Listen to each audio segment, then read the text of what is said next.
A stage curtain opens and we see an ornately dressed man standing alone on the stage delivering the play's opening lines.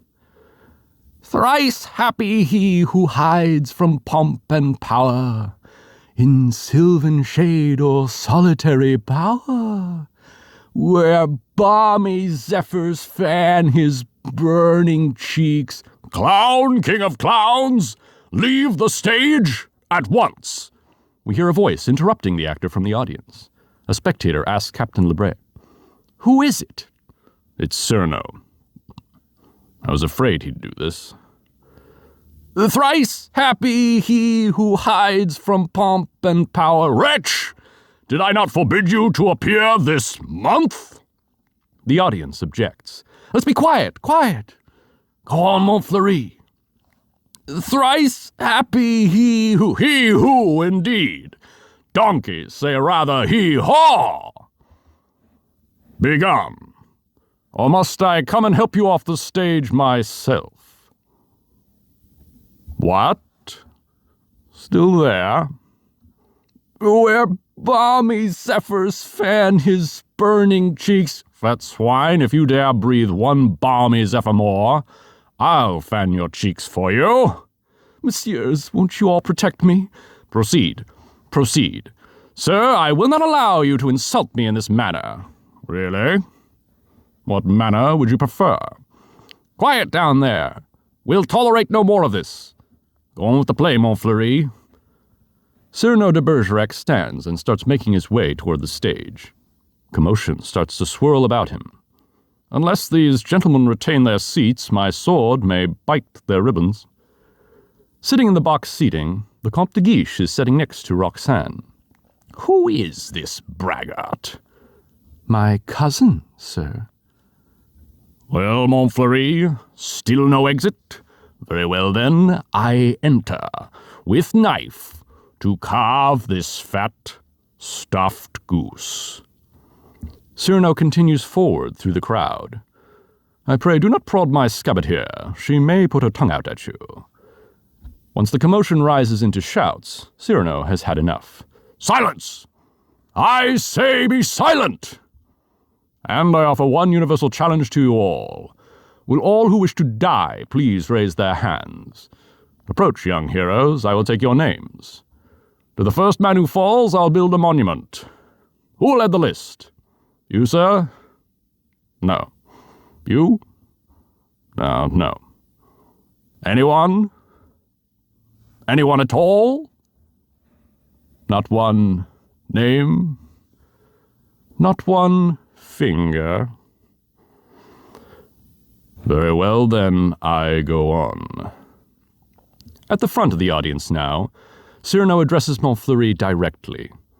Attend to me, full moon. I clap my hands 3 times, thus. At the third, you will eclipse yourself. Ready? 1. How dare you? I demand, I insist, I call upon all the nobles. 2. This is an outrage, you hear, an outrage. Nothing on earth will move me from this stage. 3. Montfleury vanishes, leaving the stage vacant. The showrunner gets onto the stage to address the crowd. Fair ladies and noble gentlemen. The audience boos. But Mr. Bergerac, why have you done this to our Montfleury? An admirable actor. I have 2 reasons, either one conclusive. First, he is an abominable actor who mouths his verse and moans his tragedies. Second, well, that's my secret. But you have closed the play. It is not a very good play. And the mere money? Possibly you would like that returned to these good people, yes? Yes. Here. Catch. Well, monsieur, you are hereby authorized to outclose our play every night, on these terms. Ladies and gentlemen, your money will be returned. Kindly pass out quietly. Good night. Good night. In the box seating. Your cousin is an extraordinary man, madame. Oh, I agree. Soldier, poet, philosopher, musician, playwright, all those, yes. And the best swordsman in Paris. Really? Now, I should have thought the Vicomte here had that honour.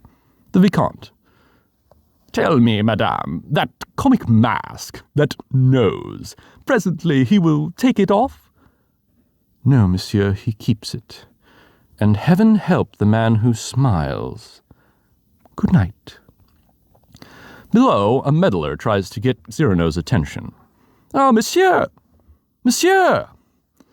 When do you leave Paris? Sir?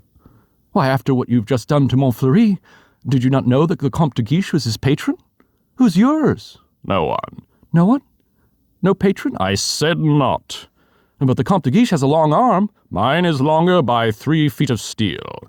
Yes, but what a scare. You may go now.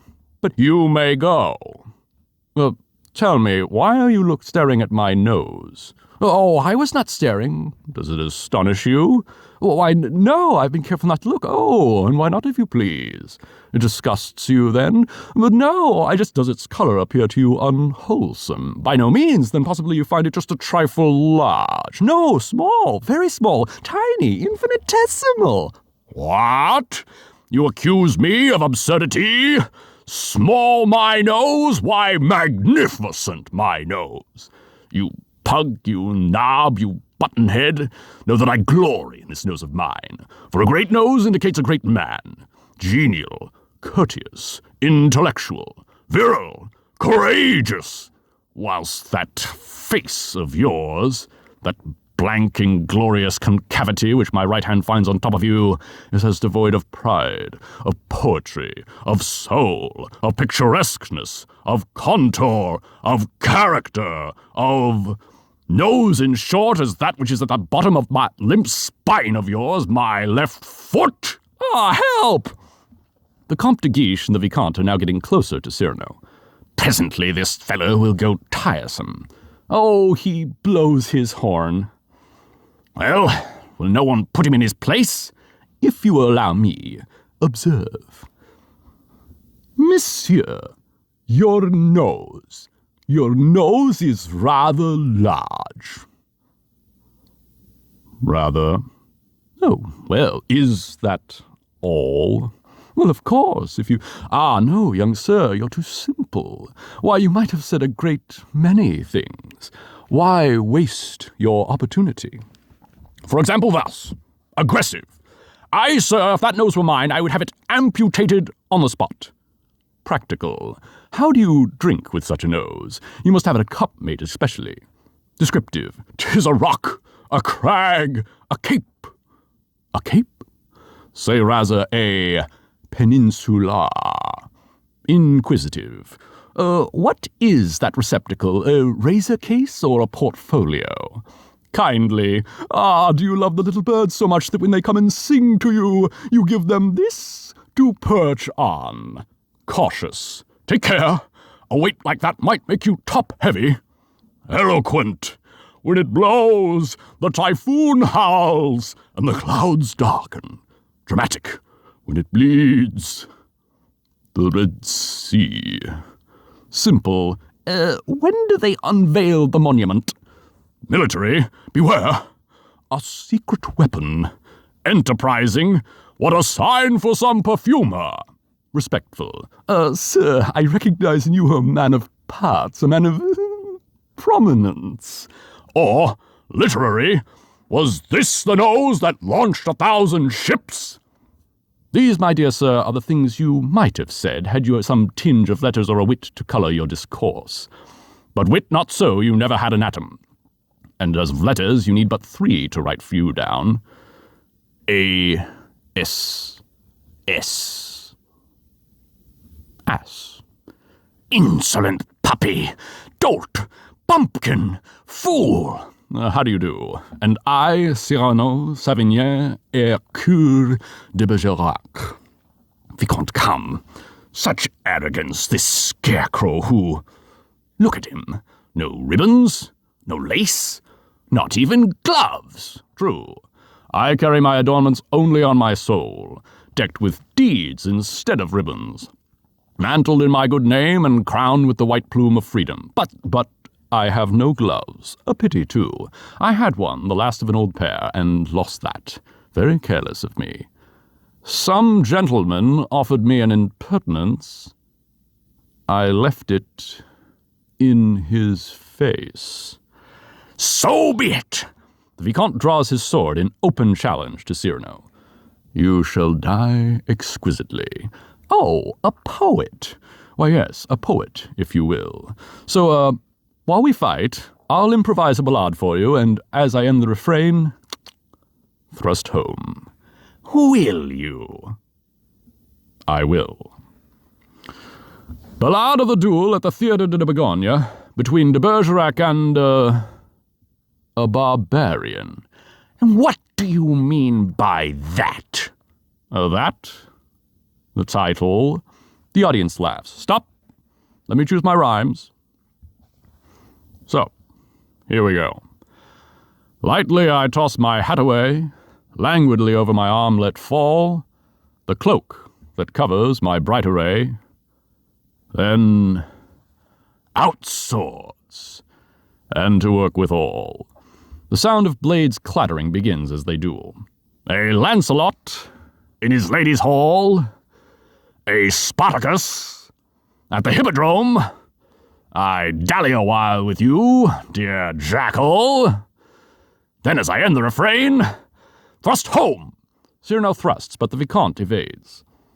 Where shall I skewer my peacock, Cyrano catches the Vicomte's sword under his boot, but declines to strike his opponent, preferring to use his sword to indicate potential targets for later in the duel. Nay, better for you to have shunned this brawl, in the heart, through your ribbons gay, in the belly, neath your silken shawl. Cyrano releases the Vicomte's sword and starts fencing with him more furiously. Mark how my point floats, light as the foam, ready to drive you back to the wall. Then as I end the refrain, thrust home. Ho for a rhyme. Why, you're right as way. You break, you cower, you cringe, you crawl. This last line is punctuated by Cyrano poking his opponent in the face with his nose as their blades are locked together. Tack and I parry your last essays, so may the turn of my hand forestall. Life with its honey, death with its gall. Cyrano disarms his opponent, launching his sword up into the air and catching it.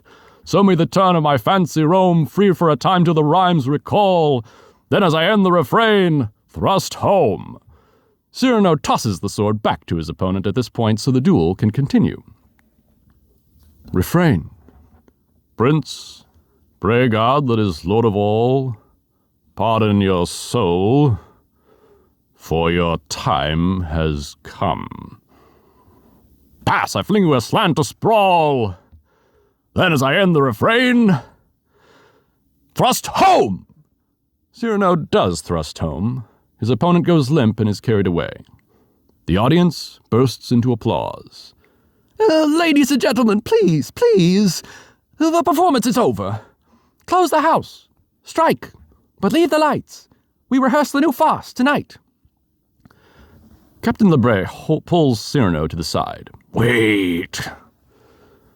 Fools who love only to watch a fight will have you ruined if you listen to them. Think of the enemies you've made. Montfleury, the Vicomte, if he lives, all those foppish marquises, the Comte de Guiche. That politician.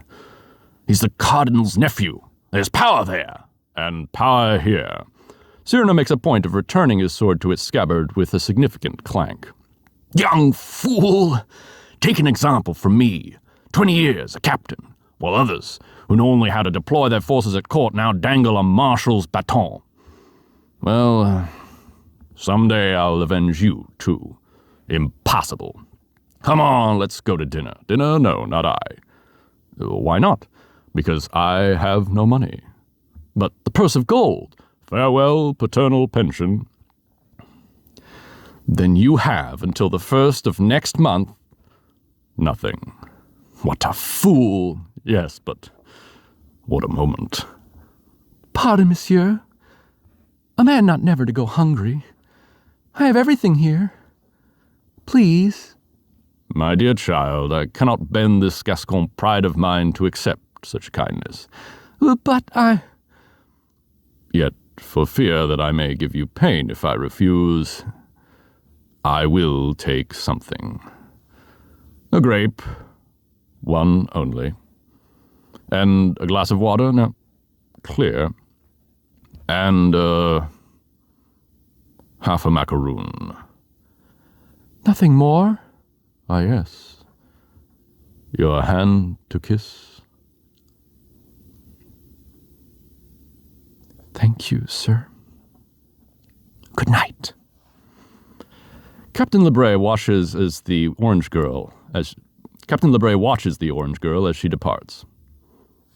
Idiot. Dinner? Drink?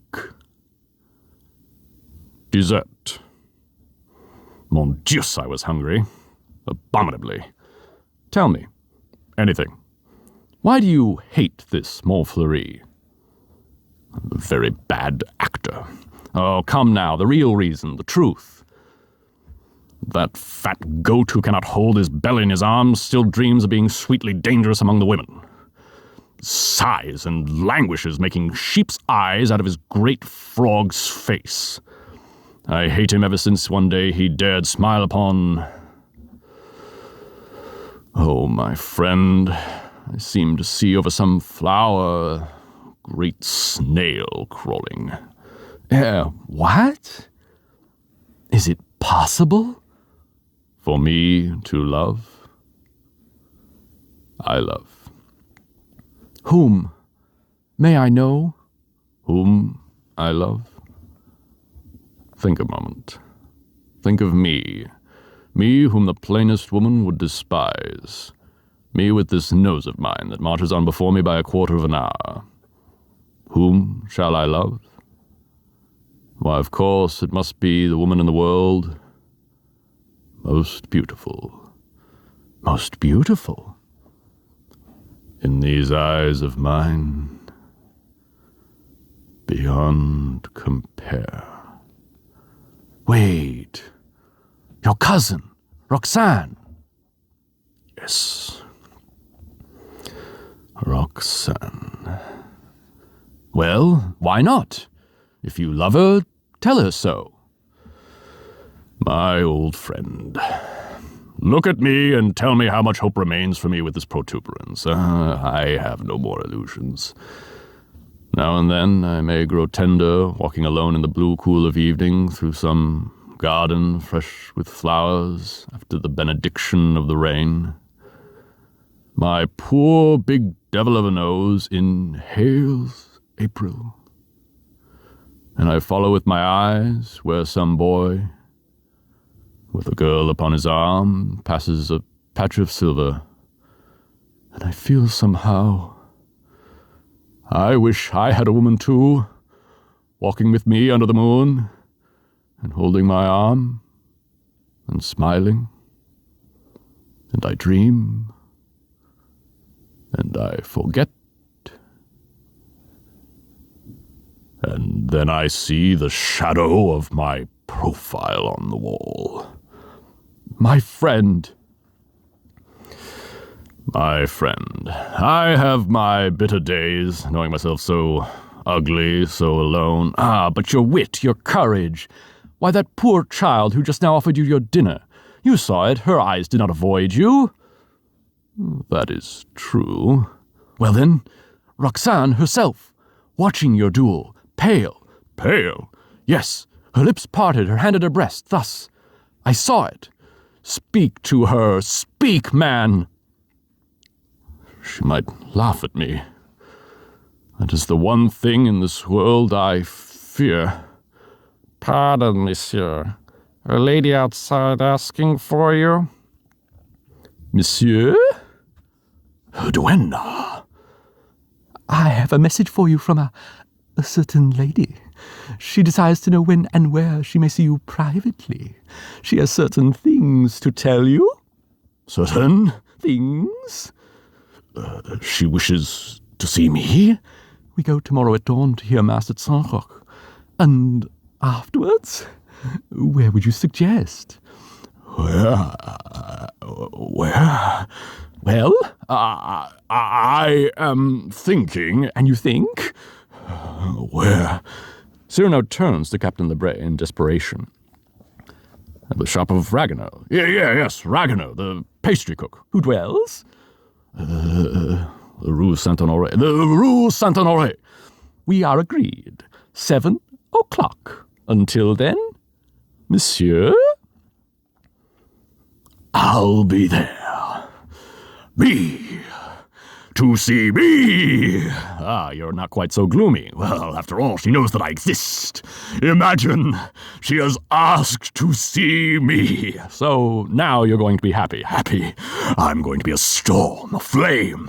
I need to fight whole armies all alone. I have 10 hearts. I have 100 arms. I feel too strong to war with mortals. Bring me giants! Quiet, please. Shh. We're rehearsing back here. We're going. They step outside. Cyrano! Cyrano! Ragueneau. Oh, thank goodness you're still here. Oh, what's the matter? I'm afraid to go home. Why? You know those comic verses I wrote? About the Comte de Guiche? Cyrano, he's hired ruffians, bullies, 100 of them, waiting for me on the way home. They're going to beat me, cane me. Please, would you permit me to spend the night with you? 100 men? Is that all? Ragueneau, you're going home tonight. But they're armed. They're cutthroats. Take this lantern. Forward march. I say I'll be the man that sees you to your shop. Not you. I want no help from anyone. Against 100, you're mad. Those are the odds I want. You risk your life for this pastry cook? First, because this pastry cook is a friend of mine. Second, because this pastry cook is also a poet.